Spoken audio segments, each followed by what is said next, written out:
منگل کے دن کراچی میں دو عجیب قسم کے واقعات ہوئے ہیں۔ دو عجیب تو نہیں لیکن ایک عجیب قسم کا واقعہ ہوا کلفٹن والا، جس میں جو ہے وہ ایک چائنا ریسٹورنٹ کا مالک اور اس کا ڈرائیور چائنا ریسٹورنٹ کی گاڑی میں جا رہے تھے، تو اس میں دہشت گردوں نے موٹر سائیکل سوار دہشت گرد تھے، جس کی اب CCTV کیمرہ بھی آ گئی ہے، اس کی بھی جو ہے وہ جانچ پڑتال جاری ہے۔ وہ اس کی گاڑی جو تھی، موٹر سائیکل جو تھی، اس کا نمبر پلیٹ بھی آ گیا ہے، اس کی بھی جانچ جاری ہے۔ تو بہرحال اس نے جو ہے وہ دہشت گرد جاتے ہوئے انہوں نے ایک میگنیٹ بم جو ہے، مقناطیسی بم جو ہے وہ لگا دیا گاڑی میں، چلتی ہوئی گاڑی میں انہوں نے لگا دیا،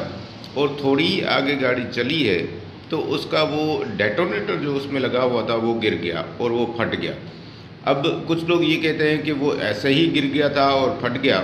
کچھ یہ کہتے ہیں کہ جی ریموٹ کنٹرول جو ہے انہوں نے استعمال کیا تھا دہشت گردوں نے بم پھوڑنے کے لیے، اس لیے جو ہے وہ دھماکے تھوڑا سا پٹاخہ چلا تھا اور وہ گر گیا اور پھٹ گیا۔ بہرحال اب انویسٹیگیشن ہوگی تو آگے جا کر پتہ چلے گا، لیکن یہ عجیب اس طرح سے تھا کہ ہم لوگ تقریباً 26-27 سال یا 30 سال ہو گئے ہیں یہ کرائم رپورٹنگ کرتے ہوئے، میری نظر میں اس قسم کے واقعات سامنے نہیں آئے، لیکن پولیس اور انٹیلیجنس اداروں کا کہنا ہے کہ ایسا ایک واقعہ جو ہے وہ اسلام آباد میں ہوا تھا جو ابھی تک ٹریس نہیں ہو سکا کہ اس میں کون دہشت گرد ملوث تھے، اور وہ تھا اینکر پرسن حامد میر، جو جیو کا اینکر پرسن ہے حامد میر صاحب، ان کی گاڑی کے ساتھ جو ہے اسی قسم کا بم لگایا گیا تھا، اور اس طرح کا پہلے یہ انوکھا واقعہ تھا۔ اور مجھے جو یاد پڑتا ہے کہ ایک واقعہ لاڑکانہ سائٹ پہ بھی ہوا تھا، اور اسی طرح کسی بندے کی ٹانگ میں بم باندھا گیا تھا اور اس سے تاوان لیا گیا تھا۔ بہرحال ابھی تک اس کیس میں جو ہے، یہ کیس جو ہوا ہے، اس میں کوئی تاوان کی بات تو سامنے نہیں آئی، اور جو ادارے بات کر رہے ہیں، انٹیلیجنس ادارے بات کر رہے ہیں، یا پولیس بات کر رہی ہے، یا CTD بات کر رہی ہے، وہ کہہ رہی ہے کہ جی دشمن ملک کی یہ چال ہے، دشمن ملک کی یہ سازش ہے، اور اس میں را ملوث ہے، اور را کے ایجنٹس جو ہیں وہ اس وقت ایکٹیو ایجنٹس جو ہیں BLA ہے، یا سندھ کی قوم پرست ایک جماعت ہے۔ تو اس حوالے سے ان کا یہ کہنا ہے کہ یہ ان دونوں واقعات میں، کل جو منگل کو واقعات ہوئے ہیں، ان دونوں واقعات میں یہ دونوں گروپس میں سے کوئی نہ کوئی ملوث ہے، یا دونوں گروپس ملوث ہیں، انٹر لنکڈ ہیں آپس میں۔ اب تو خیر انویسٹیگیشن ہوگی، آگے کچھ لوگ پکڑے جائیں گے، تب جو ہے آگے جا کر معلومات ہوگی، لیکن یہ واقعہ کچھ عجیب سا لگا، کیونکہ ایک پوش ایریا ہے، آج کل ٹیکنالوجی کا دور ہے، اور لازمی ہے دہشت گردوں کو بھی پتہ ہوگا کہ بلاول ہاؤس کے آس پاس جتنے بھی اسٹریٹس ہیں، جتنے بھی روڈس ہیں، جتنے بھی ریسٹورنٹس ہیں، جتنی بھی بیٹھنے کی جگہ ہے یا چلنے کی جگہ ہے، اس کے ہاں ضرور کیمراز لگے ہوں گے، وہ کیمراز ریکارڈنگ کر رہے ہوں گے۔ تو یہ کیسے ممکن ہے کہ دہشت گرد اپنی آئیڈینٹی چھپائے بغیر یہ کارروائی کر لیں؟ کیونکہ کل جب یہ واقعہ ہوا تو اس وقت میں نے یہ بھی سنا کہ دہشت گردوں کی شناخت ہو چکی ہے تقریباً، اور وہ دکھنے میں بلوچ نظر آ رہے تھے، اور ان لوگوں نے جو ہے وہ بلاسٹ کرنے کا سوچا تھا۔ جب میں نے ایک کوسچن ریز کیا کہ اگر چلتی ہوئی گاڑی میں جس میں صرف 2 بندے سوار تھے،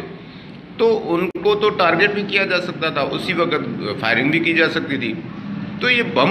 لگانے کی گاڑی میں ضرورت کیا تھی؟ یعنی ان کا ٹارگٹ کچھ اور تھا۔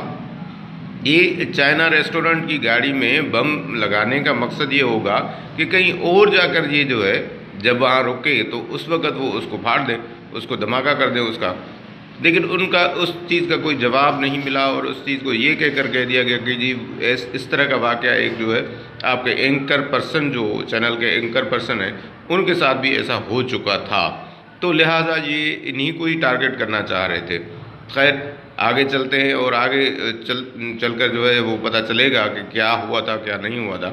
بہرحال میری نظر میں یہ ایک عجیب قسم کا واقعہ ہے، کیونکہ ایک گاڑی جو جا رہی ہے اور اس میں صرف 2 بندے ہیں، جن میں امپارٹنٹ جو ہے وہ چینی ہے، چین کا شہری ہے، تو ایک بندے کو ٹارگٹ کرنے کے لیے اس طرح کا جھمیلا نہیں ہو سکتا، ان کا ٹارگٹ کوئی اور تھا، ہو سکتا ہے کوئی اور تھا، میں یہ نہیں کہہ سکتا، یقین سے نہیں کہہ سکتا، لیکن ہو سکتا ہے کوئی اور ہو۔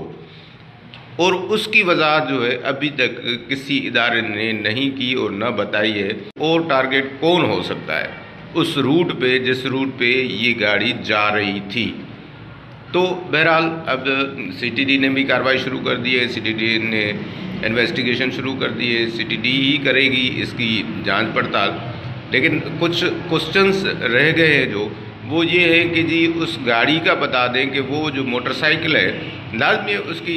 نمبر پلیٹ آ گئی ہے ویڈیو میں، تو اس کا تو پتہ چل گیا ہوگا کہ یہ گاڑی کس کی ہے، کس کے نام پہ ہے، اور کون چلا رہے تھے، یا کسی نے کہیں سے چھینی ہے،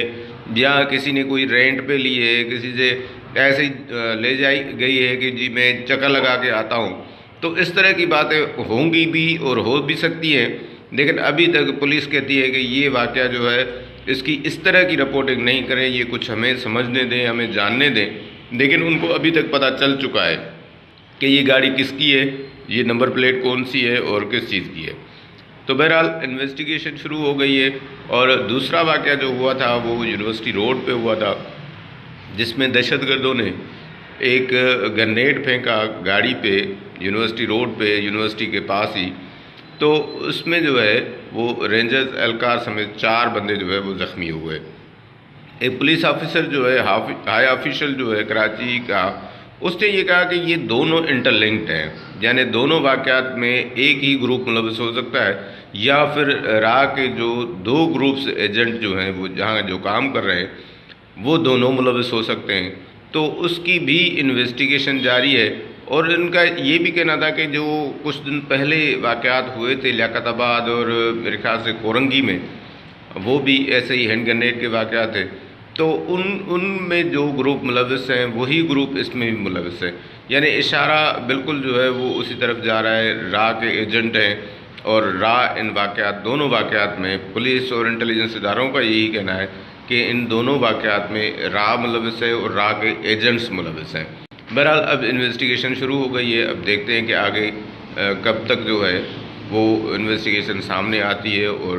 کتنے لوگ اس میں گرفتار ہوتے ہیں، اور وہ کن گروپوں سے ملوث ہیں، کن گروپوں میں شامل ہیں وہ۔